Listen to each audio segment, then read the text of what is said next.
Salam, my name is Nyrah. I'm a GP pharmacist and I'll be your host for today's health show on British Muslim TV. Now, in today's topic of discussion, we will be talking about medicine as a career choice and what life is like as a young junior doctor. I know university applications and GCSEs and A-levels could be super stressful for not only students, but for parents also. And today I've organised a very special guest. Her name is Dr Alwandi. She is a junior doctor, and we'll be talking to her about her journey towards becoming a doctor, what challenges she faced, and also be touching on personal statement and CV tips, and any other top tips to getting into medicine for any aspiring medic students out there. So let's get into it. And Dr. Alwandi, it's been lovely to speak with you. Hello, Dr. Alwandi, how are you? Assalamu alaikum. Lovely to have you on the show. It would be nice to start off the show talking a bit about you and your current role. Yes, thank you very much for having me here. It's an honor to be on British Muslim TV. And I'm so happy that I can talk to other prospective medical students and people who are maybe already in the medical career as well. So I'm a GP trainee in London currently, and I'm in my second year of my training, so it's 3 years. And I also did my medical school training in London and my A-levels in London as well. Nice. So if you could explain to us, what was kind of like your journey towards becoming a doctor, or even before that, why did you choose to do medicine as a university course? Okay, so I knew that I wanted to do medicine from a very young age, from probably when I was 4 years old. I was always playing with my toys and always pretending to be a doctor, pretending to give them a diagnosis and to give them a treatment. So I knew always from a young age that I wanted to be a doctor. I would always look for books in the library about the human body. But then as I got older and became a teenager, I actually moved to London age 16. I used to live in the Netherlands before that. So yeah, that's a whole different story in itself. But I started my A-levels then and worked really hard, did well, alhamdulillah. And I got into medicine first time I applied. I ended up in London.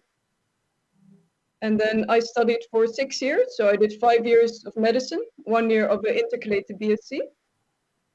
And then after that, I started my foundation training and currently my GP training. Wow, mashallah, that is amazing. So you got into medicine, your first choice. And what university did you study at? I know there's so many different universities out there across the whole of the UK.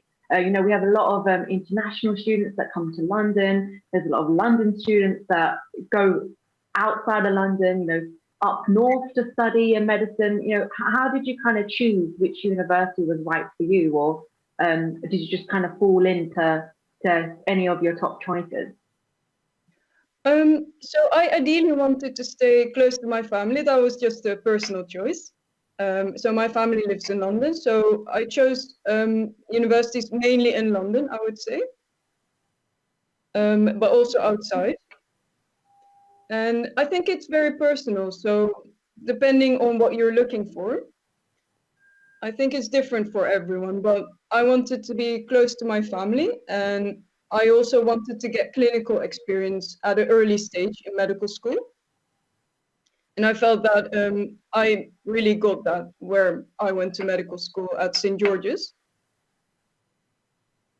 Okay, nice. I think what's a really good, important point is that you can actually study medicine anywhere. It doesn't actually matter what university you go to. The medicine degree in itself, it's highly accredited everywhere you go, even abroad. And just for any aspiring medical students out there, can you describe to us what is it like a typical day as a junior doctor? So you said you're in general practice. Yes. How's that been for you so far? So I'm a GP trainee. So as part of your GP training, you still do different rotations. So you still might end up in hospital for a rotation. So when you work in hospital, depending on where you work as well, but usually if you're on the ward, for example, in the morning, you do a ward round. You see all the patients. That can be up to 30, 40 patients sometimes. And then for each patient, you formulate a management plan with the consultant, of course, who does the ward round. And then once you finish the ward round, you make sure that you put all those plans in practice. So that can include discharge summaries if you're going to discharge patients. That can include things like referrals to other specialties within the hospital, usually phone calls, talking to relatives. So it can involve lots of different things, really. And I know COVID has had such a big impact on so many different consultations. I work in a GP surgery, and a lot of our consultations now have been on the phone, via video call. I think you do really lack that patient face-to-face kind of experience that we had before the pandemic. Has that been a challenge for you? How have you found COVID and the impact on your training within the GP surgery? Yes, so I would say it was definitely a big change since the pandemic started, because overnight from going to face-to-face consultations, everything changed to telephone consultations and video consultations. So it was quite difficult for doctors to adapt to that, of course. And we actually saw that there are advantages and disadvantages to using the new way of consulting patients. Recently, GPs are trying to move more to face-to-face consultations, but obviously with the new variants coming up, we don't know if maybe again we'll go back to more kind of remote consultations. Yeah, no, I think it's been tough for a lot of doctors out there. And I think even appointments have been really difficult to make during the pandemic. I think the shortage of doctors apparently, and in the UK, we have about 2.8 doctors for every 1,000 people. That's actually lower than in the EU. And I think that shortage of doctors have made such a big impact on the appointments. I think one thing to actually tell everyone that, as well as just the doctors, you can speak to your local pharmacy as well for that extra advice and support, with day-to-day kind of healthcare problems. You mentioned before that you actually had experience in hospital as well. I know with medicine, there's so many different specialities you can get into. What are the different types of specialities you experience, and which area would you like to specialize in the future besides GP? Okay, so as part of your foundation training and also specialty training, you will be doing lots of different rotations. So generally, the rule is that you get experience in all different specialties, or globally the different specialties. So maybe not necessarily the subspecialties, if that makes sense, or the highly specialist areas. But for example, you will get experience in surgery, in emergency care, sometimes in intensive care as well, obstetrics and gynecology, sometimes some pediatrics or psychiatry, and also the general medical wards. And usually the foundation training especially also includes a community placement. So that could be, for example, at a GP practice. So throughout uni, you will get exposure to different departments, and that's where you can kind of find your passion, whether it's, GP, primary care, or secondary care, critical care, like you said. And I think it's all depending on the person, what they find most enjoyable and where their passion kind of lies. And just going back towards university, I know medicine, average length of the course is about 5-6 years. And I know the course is super intense. It is super hard to kind of balance your social life, your studies. How did you find it being, a young Muslim junior doctor, also studying? What sort of tips did you find help you go through that path of studying and then having time for both social life and your prayers? And is that throughout medical school? Yeah, through medical school, and even just general day-to-day. How are you finding it balancing all the different tasks you have on a day-to-day basis? Yeah, so like you said, there are lots of different things you have to do and lots of things you have to learn about in medical school, because medicine is such a broad topic. So to be honest, your workload never really ends, whether that's in medical school or as a doctor. However, it's important to always find time for yourself as well, and always develop on the skills that you have, on the hobbies that you have. So what really helped me was being organized with my time and my time management, and knowing that every day I have to spend some time studying, of course, maybe a few hours, and then I need some time for myself as well to work on maybe hobbies, to talk to friends, to talk to family, to have my time praying and my time with God, of course, as well. So I think as long as you're organized and manage your time, which of course takes some practice, it won't come in initially by itself. So it is difficult when you just start a medical school, for example, but over time you will find your own routine that suits you.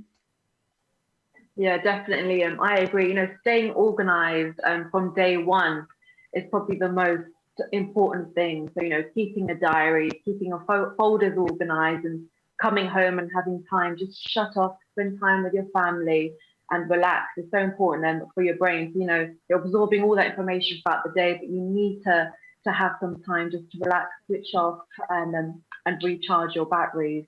I know there are lots of societies in university as well. You know, you have the Islamic Society, all your different Asian and ethnic minority societies. You have ongoing support, especially for a lot of the medical students in universities across London.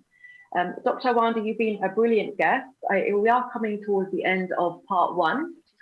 We will be interviewing Dr. Alwandi again very shortly after the break. We'll be covering some top tips on how to write a good CV, a bit about the personal statement, what good qualities you probably need to become a doctor, and also on Dr. Alwandi's journey to specialising in mental health and some of her passion of lifestyle medication.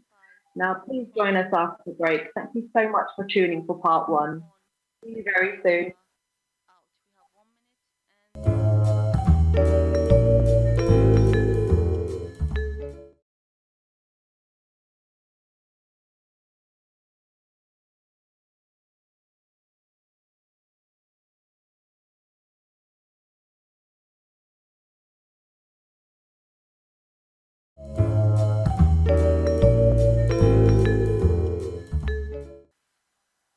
Welcome back after the break. My name's Nyrah. I'm a GP pharmacist, and I'm your host for today's health show on British Muslim TV. Now, in part one, we introduced our amazing guest. Her name is Dr. Alwandi. She's a junior doctor. Hi, Dr. Alwandi. Nice to have you back on for part two. We will continue actually asking Dr. Alwandi a bit about her journey towards becoming a doctor, how she became a doctor, and also we'll be sharing some tips on how to actually get into medicine via the application process. So, Dr. Alwandi, I know the journey towards becoming a doctor has its ups and downs. Work experience has a big impact as well, you know, when it comes to CVs and your personal statement. Did you get much work experience, you know, before you first applied to university for medicine? Yes, so I started looking for work experience from quite an early stage when I was in year 12. So I immediately went to my school tutor and I told her that I wanted to become a doctor. And then they arranged some voluntary work experience at a hospital where we were able to survey patients, for example. And then outside of that, I also looked at different hospital clinics. I got in touch with them. I also did some experience at a pharmacy just to get a more generalist view of how generally the process works of obviously being a doctor, making prescriptions, and then patients collecting them from the pharmacy. So I made sure that I got different experiences within different fields within medicine, if that makes sense. No, great. So your main priority is really showing you know, how much different experiences you got. And how did you actually get that experience? Did you, you know, go into places directly and give them your CV, or did you use like websites such as LinkedIn to kind of actually network with different healthcare professionals? I know that's actually been a really good resource to use for a lot of students now, is your LinkedIn profile, and networking with as many healthcare professionals as they can. What kind of technique did you use to get your work experience? So lots of different things. I would send emails, for example. I would go inside clinics as well if I'm nearby, and I would talk to them. And then usually they give me an email address or phone number to call. So there are lots of different things that you can do, and definitely get in touch with your school tutors, because they can usually arrange things for you as well. Sometimes there are people that work at the school that have connections with people you might want to get in touch with as well. And what was the application process like for you to get into medicine? I think the UK CAT is another really big exam, besides your A-levels and GCSEs. How did you find the UK CAT exam? I think it has changed a lot over the years. It's gone actually harder, I've heard. Right, okay. So it is obviously a difficult exam, along with the BMAT as well. So different medical schools will require different entry exams. So it's important to look into the entry requirements for each medical school. But for each of the entry exams, there are lots of resources available, lots of sample questions on websites, and books as well that can be borrowed from the library or bought. And then sometimes you can get together with other potential medical students at your school or people that you know. It always helps to revise together as well. And was there any particular online resource that you used for your UK CAT, or was it just a matter of using Google and finding the top 5 kind of websites that came up? So the official websites are usually quite useful for any of the entry exams. And yeah, also if you Google things, there are sometimes kind of statements from people that have already done the exams and maybe tips from what they came across and things like that. I found that quite useful as well. Great. And coming towards your CV now, so getting into actual university, do you remember how you actually tailored your CV to get into medicine, or your personal statement? Was there a specific kind of template that you used, or did you just freestyle your CV to make it very medicine based? So I definitely made my CV more medicine based, although I included things that are not necessarily medical, but might also be of relevance. For example, certain hobbies that you may have that show your technical skills, your teamwork skills. So even things like volunteering at a library, I would add in my CV as well. So yeah, but I definitely made it more tailored towards a medical career. So I would put all my work experience there, also things like first aid courses that I had done at the time, and also obviously why I was passionate about medicine and what I was particularly interested in. So I did ask for help at school with that, and also from people that I knew who were in the medical field, and I felt that that definitely helped. Yeah, I think when it comes to actually CV writing, I think it's so important that your employer or the university professors, they're seeing so many different CVs throughout the day, and it's really important that you make both the CV and your personal statement stand out by making it very easy to read. So breaking up in bullet points, highlighting keywords which resonate with the university. So those are sort of my own personal top tips, which generally kind of helps you just to stand out and look a bit more professional compared to other students. And coming towards your personal statement, how long would you kind of recommend your personal statements to be? There are a lot of students out there. I do get a lot of messages day to day as I post a lot of healthcare and education videos on TikTok, and a lot of my students come to me and say, should it be very long or should it be very short?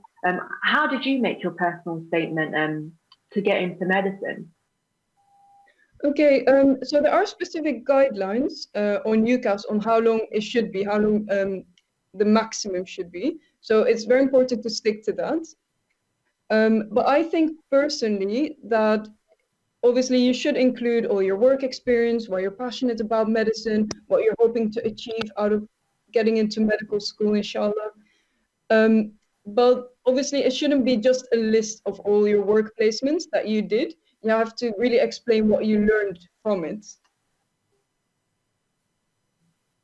Definitely. I think even when you're writing your personal statement, it's so important to not only just write what you did or, write what work experience you did, but what you learned from the work experience. Definitely that will help you make you stand out as well. And coming towards actually going to university and studying, I know lectures can be very long when it comes to medicine degrees and pharmacy degrees especially. You can have lectures, from 8 a.m. in the morning, lasting about 4 hours in a day. What was your kind of tips that you've used during university to kind of help you study and, get on top of all that workload? Yeah, so what helped me particularly, sometimes we would be emailed the lecture notes, for example, or we would get a pack in advance of like a paper pack of all the lecture notes. So before the lecture actually takes place, I would briefly read through them, so I'm familiar with the topic. And I would try to do some reading around as well if I have time. And then during the lecture, obviously, I'd make some notes of important points that the lecturer talks about. And at the end, if I have questions, I'll make sure to ask the questions as well, because I think it's important to pick up early if there are things you don't understand, rather than leaving it late and doing it last minute, because then it might come up in the exam and then you still might have not mastered it at that point. So it's always important to pick up on things early. Yeah, no, definitely. I think one of my successes through university was starting very early. So keeping organized, like we discussed in part one, keeping your diary, and repetition is your friend here when it comes to, memory retention and all your university lecture notes.